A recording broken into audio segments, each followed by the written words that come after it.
10,000 men were going to die the next morning. Eisenhower knew it. He wrote himself a note taking full blame, folded it, put it in his pocket, and gave the order anyway. That note was never meant to be read. It was a private confession from a man who believed he might be sending the greatest military operation in history to its death. Because on the night of June 5, 1944, nothing was certain. The weather was wrong. The seas were rough.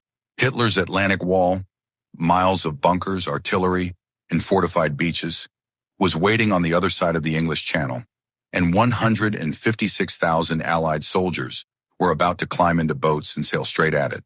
This is D-Day, the largest amphibious invasion in the history of human warfare. And by the end of this, you will know the secrets, the near disasters, and the extraordinary individuals that most people never hear about, including the woman nobody talks about who may have saved the entire operation, the fake army made of inflatable tanks that fooled Hitler himself, and the paratrooper who spent D-Day hanging from a church steeple, pretending to be dead while bullets whizzed past his head. To understand how close D-Day came to catastrophe before a single soldier hit the beach, you have to understand what came before it.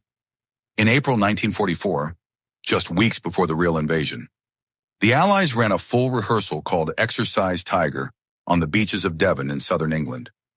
German E-boats, fast torpedo boats that had been lurking in the English Channel, intercepted the convoy in the dark and attacked. Over 700 Americans were killed in a single night during a practice run. More Americans died in Exercise Tiger than would die at Utah Beach on the actual D-Day. The disaster was classified immediately and kept secret for decades.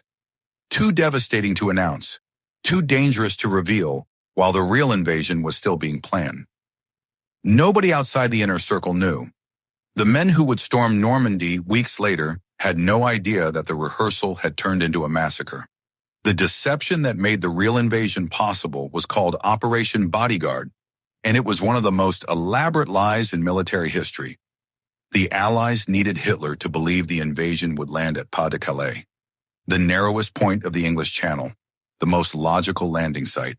So they built a fake army, a fictitious force called the 1st United States Army Group, supposedly commanded by General George Patton, the German High Command's most feared Allied general, was stationed in Kent, facing Pas-de-Calais.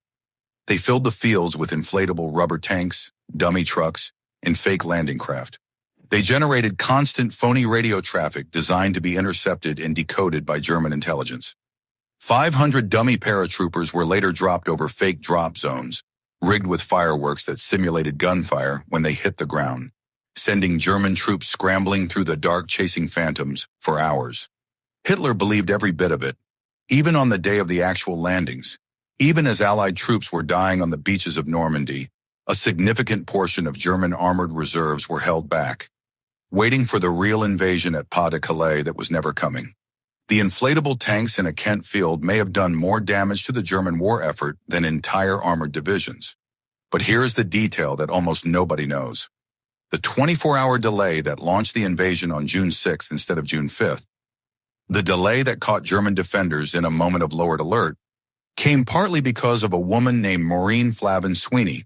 She was an Irish postmistress working at a remote weather station on Blacksod Bay on the western coast of Ireland. Her meteorological readings in early June showed a storm system moving in from the Atlantic, exactly the conditions that would have turned a June 5th landing into a disaster. Her reports went up the chain. Eisenhower's meteorologist used them to advise the delay. Rommel, not expecting an invasion in such poor weather, had gone home to Germany for his wife's birthday. Many German commanders were away from their posts. That 24-hour window, triggered in part by an Irish postmistress in a remote Atlantic station, is one of the reasons the invasion achieved any element of surprise at all.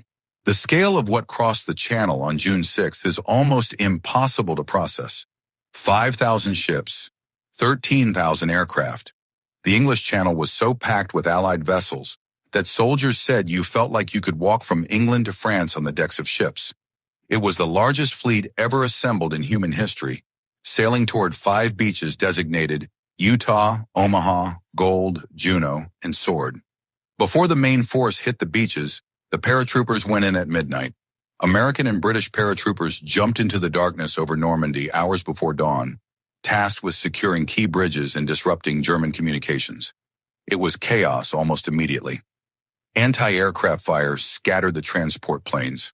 Men jumped into the wrong drop zones. Many came down in flooded marshes that the Germans had deliberately inundated as an anti-airborne measure, and drowned in the dark water, weighed down by their equipment before they could fire a single shot. One man had a night that belongs in the category of almost unbelievable survival. Private John Steele of the 82nd Airborne jumped over the town of Sainte-Mère-Église, which was already lit up by a burning building when he came in. His parachute snagged on the steeple of the church. He hung there, in full view of German soldiers below, unable to cut himself free for over 2 hours. He played dead, hanging completely limp from the steeple while the battle raged through the town below him, bullets passing close enough to hear. He was eventually taken prisoner, later escaped, and survived the war. A dummy in his likeness still hangs from that church steeple today as a memorial. Can you imagine?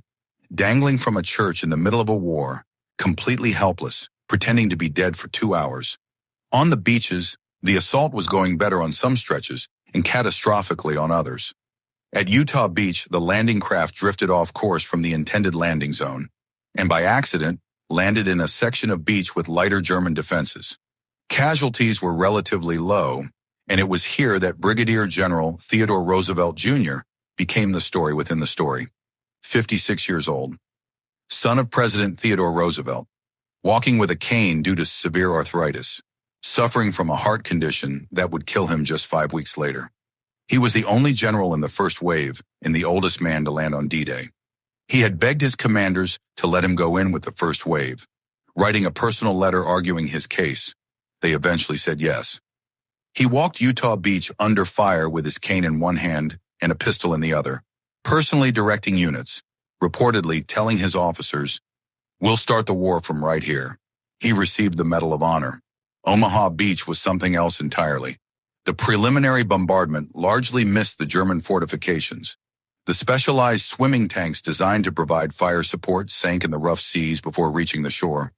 Men poured out of landing craft directly into concentrated German fire from the bluffs above the beach, and died before they could even reach the sand.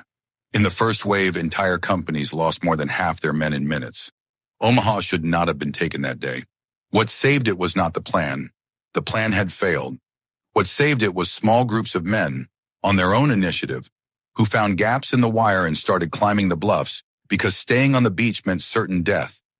Officers who were still alive rallied whoever was near them and pushed forward, not because orders told them to, but because forward was the only direction that wasn't a killing ground.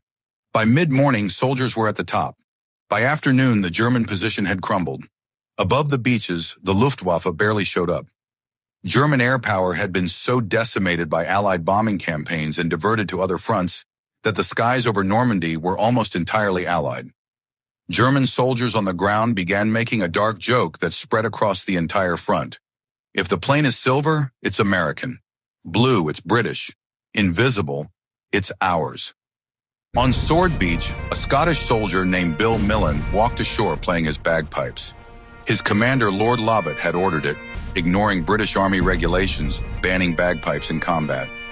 Millen marched up and down the beach under fire, playing while men fell around him, and walked away without a scratch. After the war, captured German snipers were asked why they hadn't shot him. They said they thought he must be insane, and that killing a madman would bring bad luck. Behind all of it was an infrastructure of extraordinary ingenuity. The Allies had solved the central problem of amphibious invasion. How do you supply a massive army when there is no port? They built one. 2 prefabricated harbors called Mulberry harbors were towed across the channel in pieces and assembled off the Normandy coast, moving 7,000 tons of supplies per day. They also built Pluto, the pipeline under the ocean, a secret underwater fuel pipeline pumping over 1 million gallons of gasoline daily across the channel to keep Allied tanks moving. And the French resistance, activated and coordinated by British agents, was cutting telephone lines, blowing up railway tracks, and ambushing German messengers, delaying entire divisions for hours on the day they were most needed at the beaches. By nightfall on June 6th, All 5 beaches were in Allied hands. Over the weeks that followed, over 1 million Allied soldiers poured into Normandy. The Germans had expected the breakout to take months. It took weeks. Paris was liberated in August. The war in Europe ended less than a year after the men hit the sand. Eisenhower's letter, the one folded in his jacket pocket, was found by an aide weeks after the landing succeeded. He had forgotten it was there. He never sent it. He never needed to. 10,000 men were going to die. He knew it. He gave the order anyway. And 80 years later, the world they saved is still here.